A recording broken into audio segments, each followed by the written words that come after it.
Stretching across the southern tip of South America, Patagonia is a region of striking contrasts. Covering over 1 million square kilometers, it's a region of towering Andean peaks, sprawling glaciers, and vast, windswept plains. This unique wilderness is not only beautiful, but also critical for its ecosystems, glaciers, and rivers. Imagine harnessing the raw power of Patagonia's wild rivers to light up millions of homes. That's exactly what Argentina's Santa Cruz River project is trying to achieve, with 2 massive dams, the Néstor Kirchner and Jorge Cepernic. The numbers here are staggering. The dams will flood an area twice the size of Buenos Aires and generate 1,310 megawatts of power. The main dam will stretch 2.7 kilometers across the Santa Cruz River. This $5 billion megaproject will provide 5% of Argentina's electricity needs and power over 1.5 million homes. But it comes at an unprecedented environmental cost, threatening 3 major glaciers in a way never attempted anywhere else in the world. The Néstor Kirchner Dam, formerly known as Condor Cliff, was designed to be the powerhouse of the project. It would stand 70 meters tall and hold back 5.3 cubic kilometers of water, enough to fill over 2 million Olympic swimming pools. Its 6 turbines were expected to generate 950 megawatts of power, making it one of the most significant energy sources in Argentina's renewable energy portfolio. Downstream, the Jorge Cepernic Dam, formerly La Barrancosa, was designed to rise 45 meters and hold 3.5 cubic kilometers of water. Its turbines would generate an additional 360 megawatts of electricity. Together, these dams were projected to produce 5,000 gigawatt hours annually, equivalent to the combined electricity usage of Buenos Aires for an entire year. The project has been in the works for decades, originally conceived in the 1950s. In 2007, under the leadership of President Cristina Fernández de Kirchner, it was brought back to life. It was officially launched in 2008, with construction beginning in 2015, backed by significant funding from Chinese banks. The project faces unprecedented challenges. It's being built in a region containing part of the southern Patagonian ice field, the 3rd largest ice reserve on the planet after Antarctica and Greenland. In 2014, the project's environmental impact study overlooked key risks, including the potential damage to glaciers, soil composition, and seismic dangers, prompting authorities to demand a more comprehensive study. This isn't unique to the Santa Cruz River project. Australia's Snowy 2.0 hydropower expansion faced similar criticism for incomplete assessments and environmental oversights. If you're curious about how that project unfolded, we've covered it in our video Snowy 2.0, a mega project disaster. Be sure to check it out. In 2018, construction on the Kirchner Dam was halted when engineers discovered the site was sitting on unstable soft rock. This forced a major redesign, reducing the dam's height and its energy output.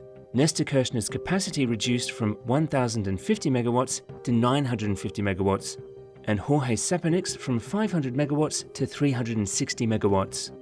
In 2021, a 5.5 magnitude earthquake near the Perito Moreno glacier reignited concerns about seismic risks, adding to the difficulties of building in such a volatile region.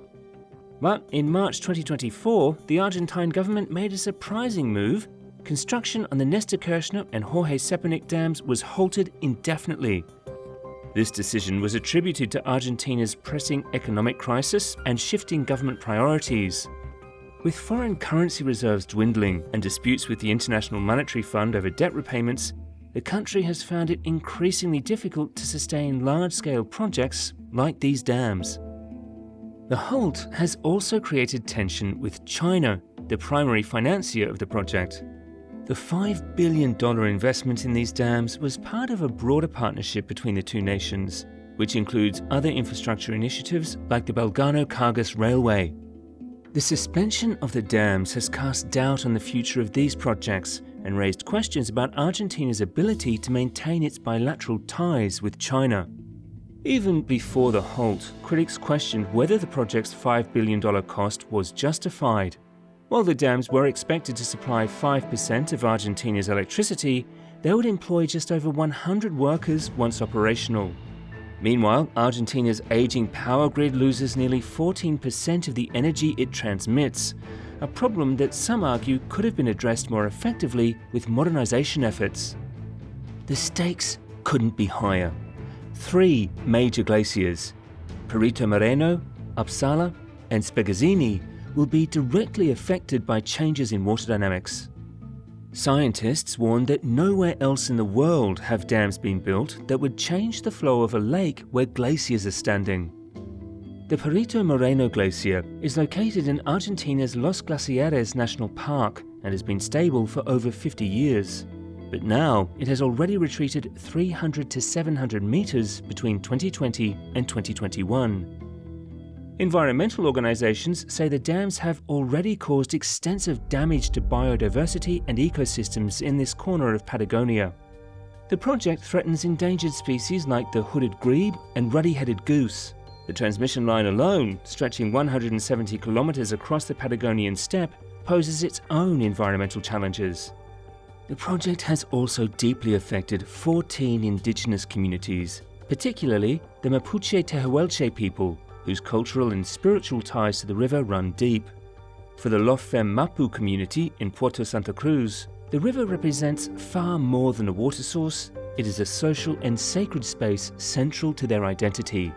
The construction threatens ancestral burial grounds, disrupts community dynamics, and puts over 170 archaeological sites at risk, with only 30 deemed salvageable. While physical resettlement isn't required, the flooding of sacred lands and destruction of heritage sites has irreversibly altered their way of life. Interestingly, while projects like the Santa Cruz River dams aim to build new infrastructure, a growing trend worldwide focuses on removing dams that have outlived their purpose. A prime example is the Klamath River dam removals in the United States. After decades of debate, 4 aging dams were dismantled, restarting the river's natural flow, reviving salmon populations, and healing ecosystems that indigenous communities depend on. It's the largest dam removal project in history, a milestone that highlights a global shift from harnessing rivers to preserving them. Want to know how removing a dam transformed an entire ecosystem? Check out our video on the Klamath River project. It's a story of restoration and resilience. The Santa Cruz River project is more than just a pair of dams. It's a symbol of complex trade-offs between progress and preservation. For some, the project represents hope, a chance to power millions of homes and reduce Argentina's reliance on fossil fuels. For others, it's a dire warning about the costs of large-scale infrastructure in fragile environments. As the turbines from Shanghai are installed and the reservoirs begin to fill, the question remains: can Argentina find a way to meet its energy needs without sacrificing the natural wonders of Patagonia? What do you think? Can large-scale projects like this coexist with nature, or does progress always come with a price? Please let us know in the comments. Thank you for watching. Don't forget to like, share, and if you enjoy MegaBuild stories, make sure to subscribe for more.